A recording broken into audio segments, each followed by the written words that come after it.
नमस्कार मैत्रिणींनो, आज आपण बनवणार आहोत झणझणीत असा हिरव्या मिरचीचा खरडा. तर चला त्या रेसिपीला सुरुवात करूया. खरड्यासाठी मी भरपूर सारा लसूण सोलून घेतलेला आहे, हिरव्या मिरच्या, कोथिंबीर आणि मीठ घेतलेले आहे. हे सर्व साहित्य आपण गरम तेलामध्ये टाकून घेऊया आणि हे सर्व साहित्य 2 मिनिटांसाठी छान परतून घेऊया. परतून घेतल्यानंतर 2 मिनिटांसाठी आपल्याला हे सर्व साहित्य वाफेवर शिजवून घ्यायचे आहे. असे केल्याने मिरची, लसूण छान मऊसूत शिजल्या जातो. मिरची व लसूण छान मऊसूत झालेले आहे. आता ही मिरची आणि लसूण खरडून घेण्यासाठी मी एक ग्लास घेतला आहे.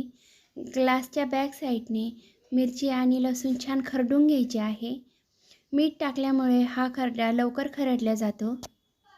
हा खरडा तयार करताना लोखंडी कढई किंवा तव्याचा वापर करावा.